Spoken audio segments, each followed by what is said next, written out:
Y ahora tú. Y ahora 1, 2, 3. Hola. Buenas tardes, buenas noches, buenos días, la hora que sea, cuando nos estén escuchando. Les damos la bienvenida a este nuevo episodio de Apollo's Tea. En esta ocasión vamos a estar hablando de un caso muy particular que justamente nos abre los ojos a que pudo haber pasado muchas veces más, pero no se habló de ello porque porque no era tan conocido como nos ha pasado a lo largo de estos episodios. Y pues bueno, el día de hoy tampoco incluía chismecito. El día de hoy vamos a hablar de Juan de Pareja, que pues ¿quién fue? Literalmente se lo titula El esclavo que pintaba, porque básicamente a Juan de Pareja se lo conoce principalmente porque fue un esclavo de Diego de Velázquez. Diego de Velázquez es un pintor muy renombrado, para aquellos que no lo conozcan se me van a buscarlo ahorita, y todos lo conocemos, todos hemos oído hablar de él, pero jamás nos contaron que tenía un esclavo que le hacía los quehaceres, ¿no? Entonces, bueno, algo aquí importante de notar es que realmente la forma por la que se conoce a este artista, más que por su historia y por su obra, es por el hecho de que Juan de Velázquez lo pintó. Y pues esa obra llegó a ser de que muy... conocida. No, muy codiciada por los museos, porque justamente tiene unos rasgos muy particulares de los que hablaremos en un ratito. Pero pues bueno, esta obra la compró el Museo Metropolitano del Arte de Nueva York por $5.5 millones, que en ese momento era el precio más alto pagado por una obra. Y pues nada, creo que la valoración actual del cuadro es como de $120 millones, pero pues está curioso porque yo creo que si le preguntabas a Velázquez te hubiera dicho que no es una de sus obras mejorcitas, pero pues es justamente el contexto Boceto. Sí, tenía 5 minutos y dije, lo voy a pintar, pero es justamente el contexto de que pues realmente es una pintura de un artista, o sea, es una pintura de Velázquez sobre un artista que se lo comió la historia. Entonces bueno, les damos la bienvenida al episodio de Juan de Pareja. Pues, ¿quién era Juan de Pareja? Juan de Pareja era, pues, moro, y moro se le conoce a la gente que era musulmana, pero que se convirtió al catolicismo y permanecieron en España, pero también a los que tienen herencia de raza mixta, y pues Juan de Pareja era hijo de una madre africana que fue esclava y un padre español blanco. Poco se sabe de su vida, solo se conoce eso de su vida, pero hasta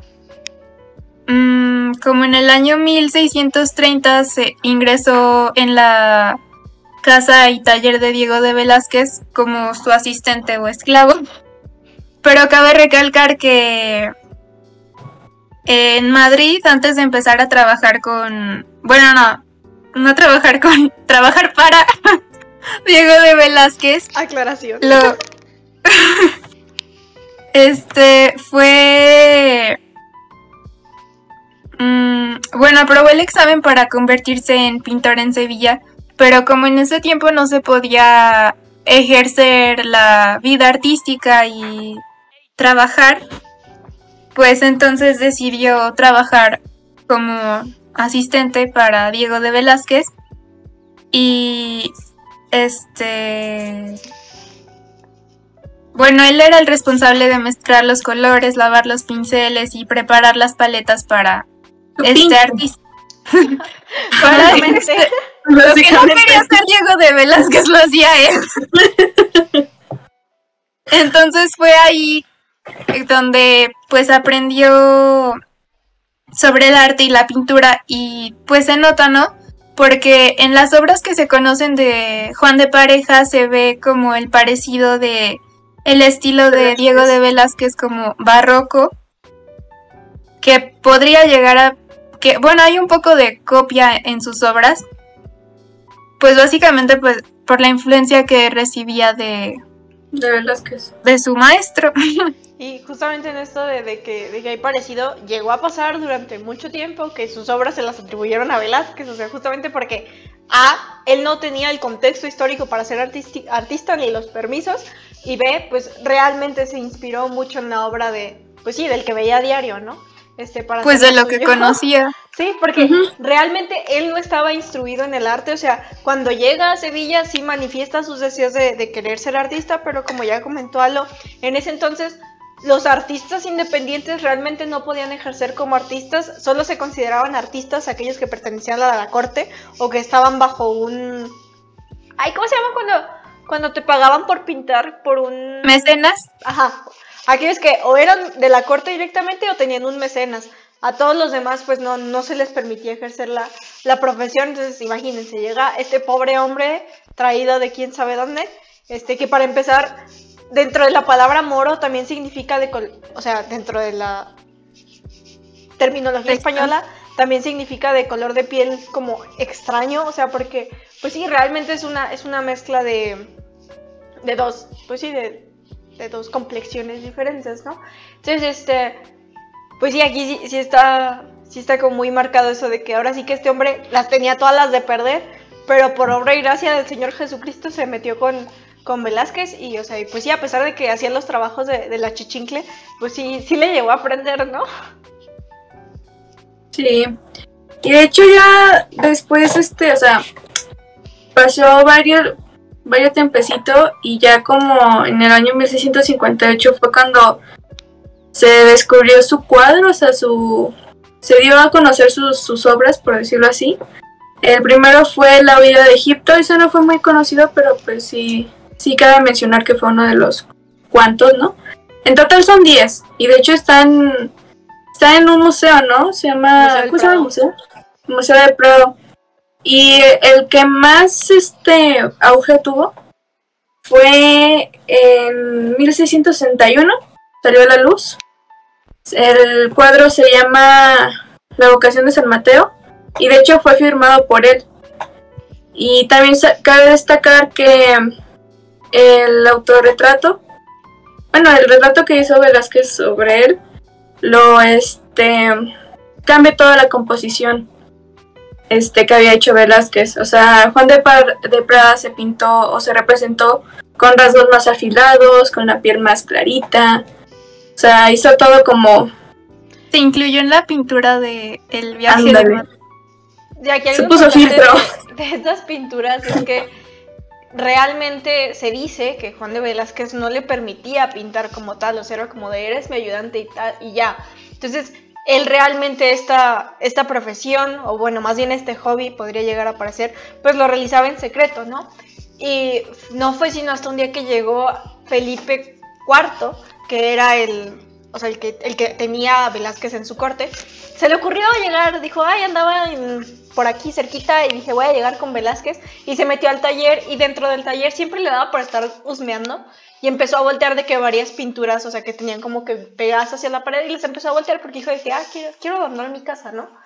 Y en eso agarra uno y intenta voltear, pero Juan de Pareja sabía que era suyo, entonces como él sabía que no se le tenía permitido pintar, ahora sí que pues casi que se suelta en llanto de que Dios mío, perdóname la vida, yo no quería pintar, el diablo me obligó, estoy poseído, y pues le confiesa que pinta, o sea, y le pide al rey que interceda por él ante su dueño técnicamente, que sería Juan de Velázquez, ¿no? O sea, y es así como Felipe habla con Juan de Velázquez y le dan la carta de libertad a Diego. ¿Diego qué? Diego de Velázquez. Pues Velázquez, güey. ¿Qué? Felipe. Así está hablando Juan. Felipe habla con Velázquez, eso dije. Y ahí es como cuando le da la carta a Juan de libertad, básicamente.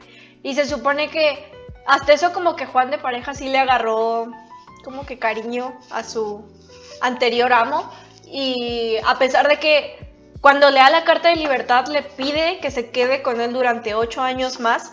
O sea, dentro de, pues sí, libertad, pero pues ¿cuál libertad? No, o sea, si me estás pidiendo que me quede. O sea, le va a dar la opción de seguir ejerciendo, bueno, de seguir realizando arte, pero que se tiene que quedar 8 años más. Pero a pesar de eso, como dicen que Juan de Pareja sí le agarró como que cariño al Velázquez, se queda con él durante pues toda su vida, ¿no? Hasta que muere. Hasta que muere, básicamente. Y en esas instancias es cuando él pinta su... Hay dos retratos actualmente de Juan de Pareja. Uno es el de Juan de Velázquez y otro el que el propio Juan de Pareja pintó, ¿no?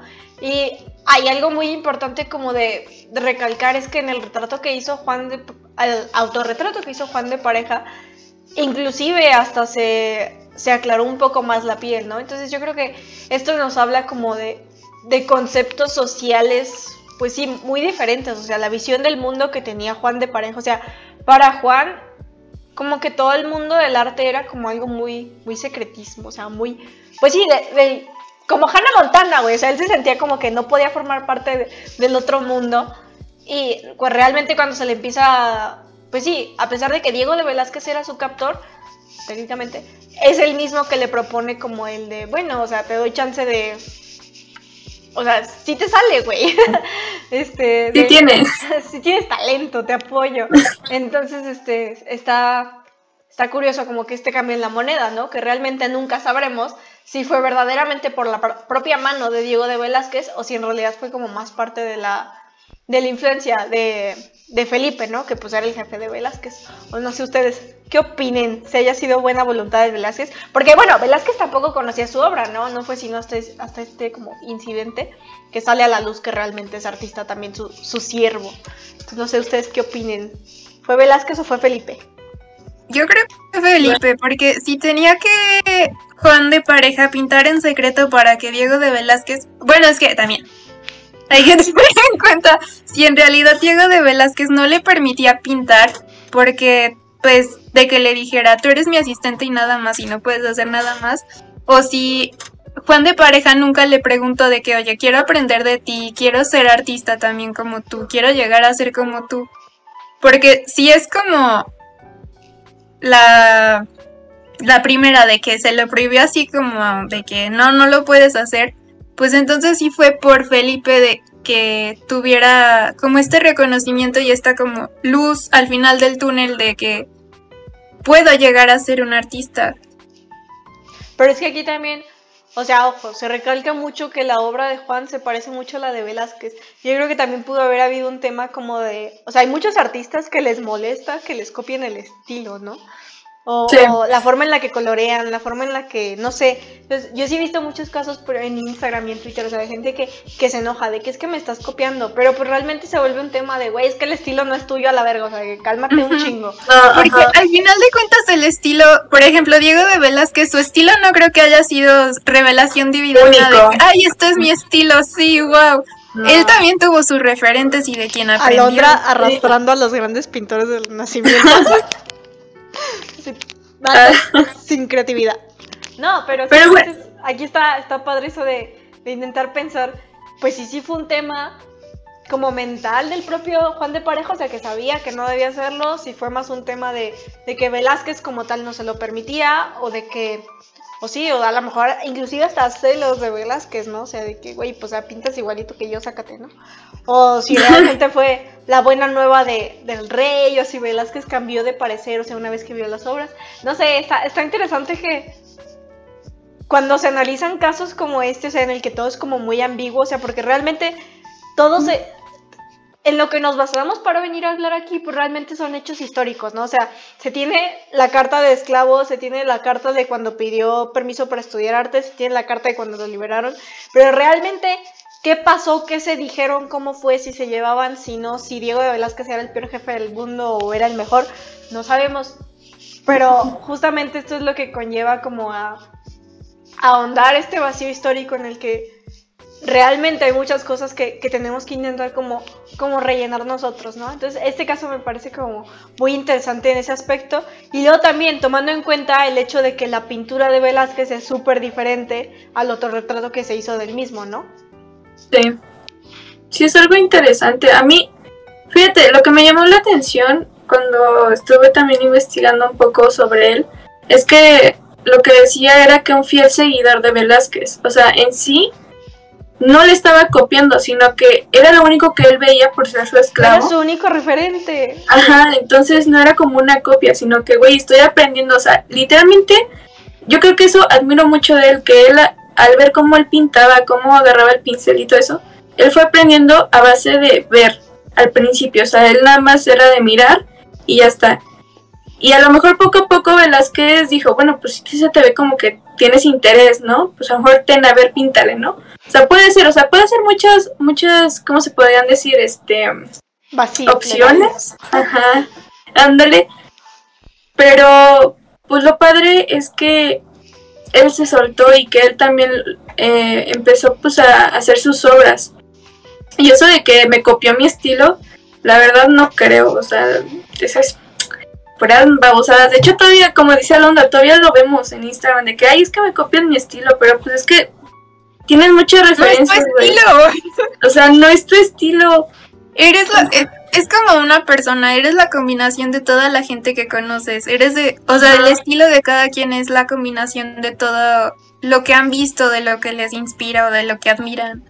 Y al final de cuentas, si parecían las pinturas de Juan de Pareja una copia de Velázquez, pues era porque era el único que conocía, referencia. Solo trabajaba para él y es lo que aprendió. Es como cuando de bebé aprendes a hablar, pues nada más conoces el idioma que te enseña. Exacto, y no le estás copiando el idioma. O sea, no sé, es muy ambiguo como dice Dani. Pero es muy interesante su historia, ¿no? O sea, bueno, se me hace interesante. Lo interesante más de la historia es que no conoceríamos su historia si no fuera porque Diego de Velázquez lo pintó. Y ni siquiera fue una pintura que fuera intencional de que quiero pintar a mi asistente, sino que fue más bien como una prueba porque le pidieron a Diego de Velázquez que pintara al Papa Inocencio X, y como ya tenía mucho tiempo de no haber pintado, dijo, pues un ensayo, ¿no? Un sketch. Vamos a ver, ponte, güey.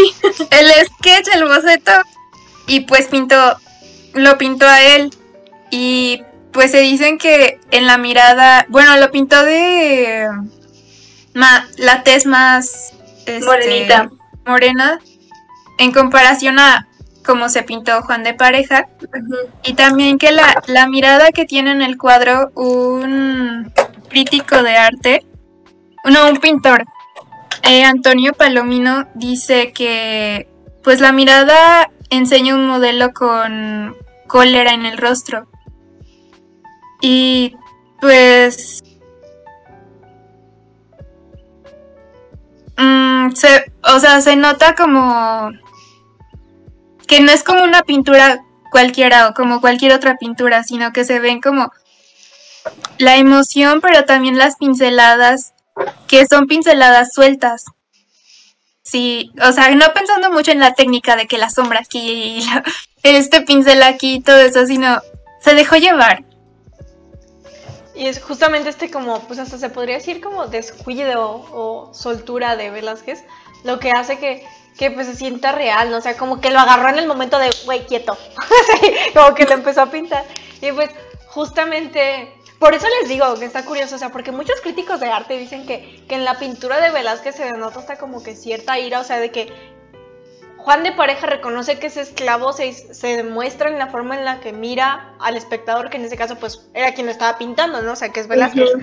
Entonces, ahí está curioso porque es estos como detallitos los que nos hablan de que, bueno, que a lo mejor la historia de Juan de Velázquez y Juan de Pareja no era como tan tranquila como podría llegar a parecer, ¿no? O sea, sino que se había inclusive como que una relación, o bueno, una discordia de poder, ¿no? O sea, de que, no sé, o sea, eso se me hace como que bastante interesante, que todos recalcan eso de que como Juan de Velázquez lo pinta como un ensayo, o sea, no tenía que ser perfecto, no tenía que estar acabado, o sea, justamente eso es lo que le da el valor a la obra, o sea, inclusive podría llegar a ser hasta como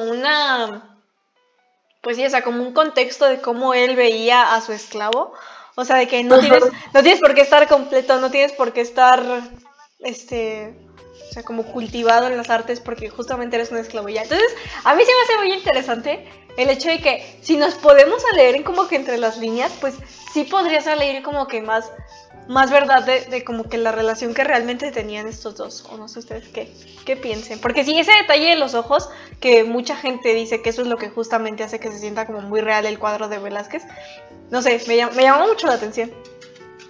Podría ser que la relación se fracturó después de que probablemente Diego de Velázquez se diera cuenta que pues también quería ser artista Juan De pareja. Juan de Pareja. Juan de Pareja, pero y que no sé lo que dicen de que se enojara de que le copiara su estilo, entonces trató de plasmar en ese cuadro pues la ira que él tenía hacia Juan de Pareja o la ira que Juan de Pareja le tenía porque no lo dejaba desarrollarse como artista. Por simplemente ser esclavo, o sea. Uh-huh. Yo también estoy de acuerdo con lo que dicen esta Alondra y Dani. Y pues es que yo siento que en esos tiempos era normal tener un esclavo. Y también era, o sea, suena ojete, pero es la verdad. O sea, en esos tiempos sí era normal que mucha gente tuviera un esclavo. Y que los trataran de la verga, eso también. O que los minorizaran, o sea, que los sintieran como que yo soy superior a ti. Eso era algo también normal. Y yo siento que por eso Velázquez, por eso mismo refleja lo que decía Dani, de que con las pinceladas y todo eso, se ve que pues no le echó tantas ganas, aparte de que era un boceto, pues también de cómo veía a su esclavo. Pero era por la mentalidad que tenían. Ajá, retratarlo con la ira que tenía de que no eres digno de pintar o de ser artista. Exactamente. A lo mejor por hueva. O sea, no ira sino, ay, no eres digno, güey, ahí le voy a echar unas huevas. ¿Saben? Yo con todos los trabajos del parcial. No eres digno de mí. Entonces, pues sí, es interesante, ¿no? Cómo reflejan las emociones ante pinceladas y todo. Y yo la verdad, yo no lo veo, pero pues, lo que dice Dani de que la gente que es especialista checa esos detallitos y es como que, güey, qué chido. O sea, que hasta reflejan las emociones y todo ese pedo. Entonces sí está como muy interesante. Y pues ya, bueno, ya habíamos mencionado que aún así, aunque sintieran cierto rechazo, ya habíamos dicho que él le fue fiel hasta que murió Velázquez en 1660. Ya retomando un poquito más de historia.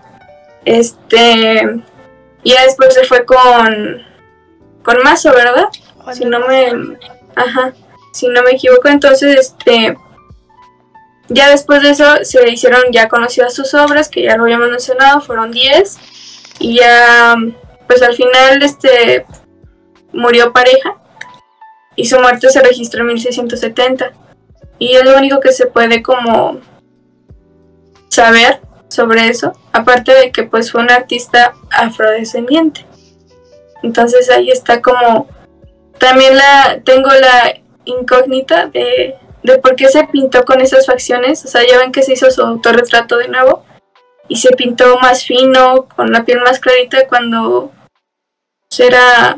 pues afrodescendiente, pues. Técnicamente no, era moro, o sea, tenía descendencia afroamericana, pero nunca sabremos a cuál de los dos se parecía de verdad, pero yo creo que inclusive ahí en ese aspecto sí hay inclusive hasta como cierto racismo, o sea, lo que Ramos no, el hecho de que Juan de Velázquez lo viera más oscuro o él se viera más claro, o sea, de cualquiera de los dos lados demuestra como son racismos, el pensamiento de la sociedad, ¿no? Y luego, aquí algo importante en eso de que fue un artista afrodescendiente y que fue esclavo. Pues sí, como dice Bar, o sea, esta época fue una en la que realmente era muy común que se tuviera esclavos como tal, y la mayoría eran de descendencia afroamericana.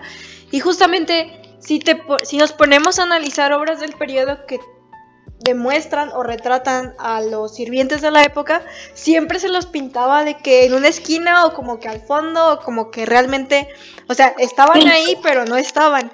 Y eso es algo como interesante porque como mencionaron de que en la vocación de San Mateo, él se pintó a sí mismo de que en una esquina, entonces podría llegar a ser hasta un ejercicio psicológico de cómo él se percibía, o sea, que conocía su lugar dentro de la sociedad, no sé, a mí este señor me parece muy interesante porque realmente es un vacío, o sea, nos encontramos ahorita que hicimos esta investigación con un vacío, pero por falta como de de palabras del propio artista. O sea, es un artista que realmente nunca dijo nada porque no tenía permitido decir nada justamente porque era un esclavo, ¿no?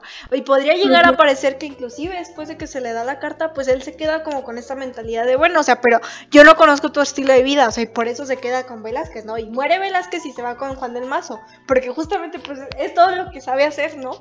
Entonces, no sé, a mí este me parece muy, muy interesante en ese aspecto que, o sea, él tenía como tan arraigada su condición de esclavo que pues sí, o sea... La reflejó hasta en sus obras. Ajá. Sí. ¿Qué opinas tú, Londra? Pues estoy de acuerdo con lo que dicen de que incluso cuando busqué la obra, pues la estaba buscando, dije, a ver, ¿dónde está? Y tuve que buscar en dónde se puso él en la obra, porque está casi a la esquina, casi de que no se quería pintar, pero quería pintarse. Pero como que le cabía, guay. Bueno, no sé ustedes, pero cuando vi la obra a mí se me hizo que la expresión de su cara era como de temor, como de que casi estoy haciendo algo indebido. Y pues sí, probablemente sí conocía su posición en la sociedad. Y aquí, pues sí, como que lo interesante de este caso, o inclusive hasta lo indignante de este caso, es pues que justamente se le conoce y se sabe de él no por su obra, o sea, su obra se conoce porque otro artista lo pintó a él. O sea, si eso no te da coraje, no sé qué lo haga, o sea, y si se supone que su obra era casi tan buena como para hacerse pasar por un Miguel Ángel, ¿por qué no tuvo el reconocimiento de Miguel Ángel? Nada más porque era esclavo, la historia dijo, chiquita, hazte para un lado, no importas a la verga. Ay, no. Es que sí da coraje este tipo de historias, o sea, también lo que habíamos dicho en los podcasts pasados, por el simple hecho de ser mujer, ahora por el simple hecho de ser esclavo, o sea, eran épocas muy fuertes para... No, y justamente viene lo interesante que era lo que hablamos en el podcast pasado de Sofonisba. Si se fijan, este vato no tiene historia interesante.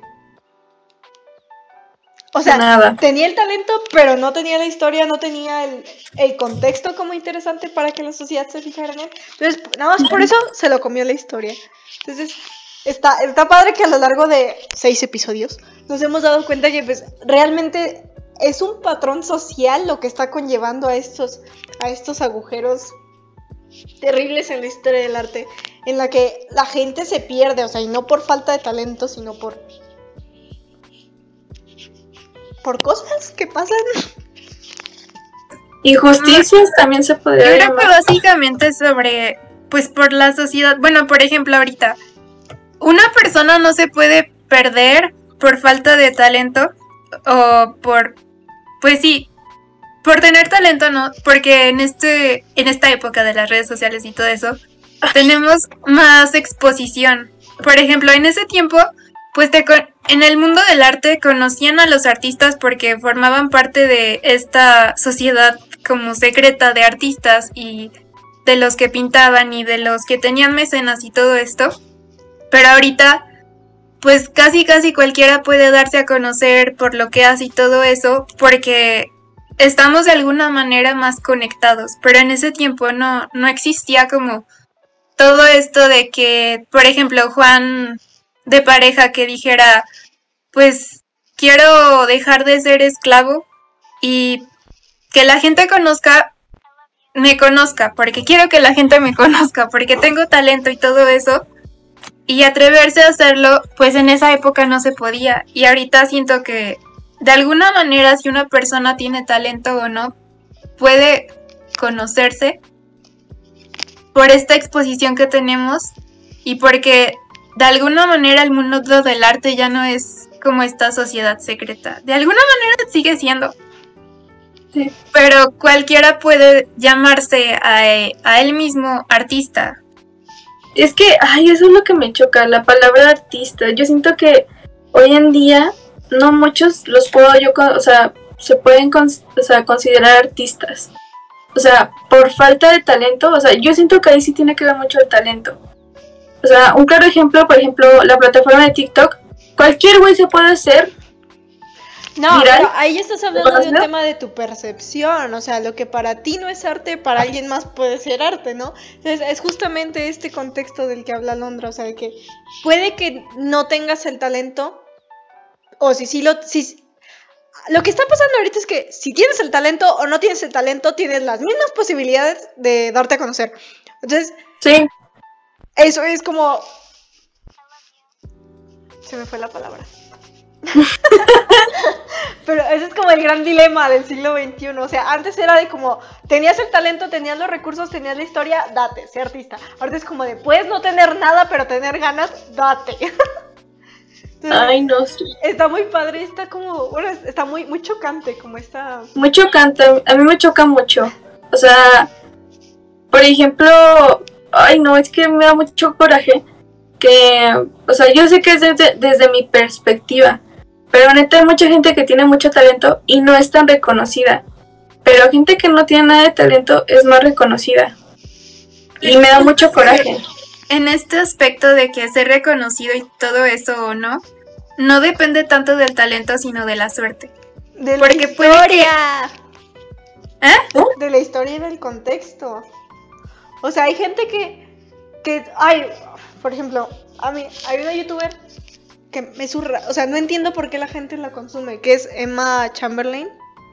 No entiendo qué le ve la gente, pero la morra es famosísima, va a un buen de eventos con un buen de celebridades y yo no le veo ni un gramo de talento, o sea, en ningún aspecto, ni en actuación, ni en carisma, ni en nada, pero hay mucha gente que la ve como relatable, entonces como, ya, nada más porque me identifico con ella, le voy a dar fama, entonces es muy interesante. Bueno, eso también es lo de la suerte, de que hay muchas personas como ella que son iguales o que comparten lo mismo en sus redes sociales y todo eso, pero le tocó a ella. O sea, el universo, el mundo dijo, tú vas a ser, o tú vas a ser reconocido. La sociedad pendeja dijo, tú, güey. Y hasta también por el hecho de ser cara bonita, también. Ay, es que no tienen talento, pero cara bonita. O sea, por ejemplo, y me da mucho coraje, el famoso, bueno, entre comillas, bueno, sí es famoso, Kuno. Ese güey se hizo conocido por su pinche caminata. A lo mejor ustedes no lo conocen porque pues, no están en esos rangos. Pero es un güey que qué bueno que no lo conocen. Nos acaban de discriminar a Londra. Rangos mayores, no rangos menores como yo. O sea, es un güey que no se hizo conocido por una caminata estúpida. Y ella se considera artista y cantante. Porque aparte sacó canciones. Y ya ven que todo el mundo ya ahorita saca canciones también. Pero comparó sus canciones con las de Harry Styles, ¿ese sí lo conocen? Entonces es como que, güey, que falta de respeto. Y todo el mundo ya le empezó a tirar hate. O sea, ese güey, todo el mundo ya le empieza a tirar hate. Y solo por eso es famoso. Por el hate que recibe. Entonces, yo creo es como que... Justamente en este caso es eso, pero al contrario. O sea, Juan de Pareja sabía a lo mejor que sus pinturas eran muy parecidas a las de Miguel de Velázquez y por eso dijo, no, guardaditas y bajo llave, papi. Justamente porque en ese tiempo, pues, o sea, no tenía nada, no tenía voz ni voto, no tenía absolutamente nada ni posición como para decir algo al respecto. Y el hecho de que la gente se le hubiera ido encima por juzgarlo como la copia de Miguel Ángel, pues no, tampoco le hubiera ido como también, ¿no? Entonces está bastante interesante ver cómo la historia se repite. Porque no la entendemos. Sí. O sea, si entendiéramos el contexto completo de esto que pasó, a lo mejor ya no nos hubiera pasado otra vez, pero aquí estamos hablando de ello en este podcast. Y pues bueno, ya con eso le cerramos a este tema, que la verdad sí es muy amplio, es muy abierto, es el... Pues sí, güey, ¿por qué el universo dice tú sí y tú no? O sea, si aquí tenemos el claro ejemplo de que ambos artistas tenían el mismo talento, la misma capacidad, pero a uno le dijo tú sí y al otro le dijo tú no. Entonces, bueno... Confíen en el universo, se me portan bien, nos vemos la siguiente semana. Bye. Adiós. Adiós.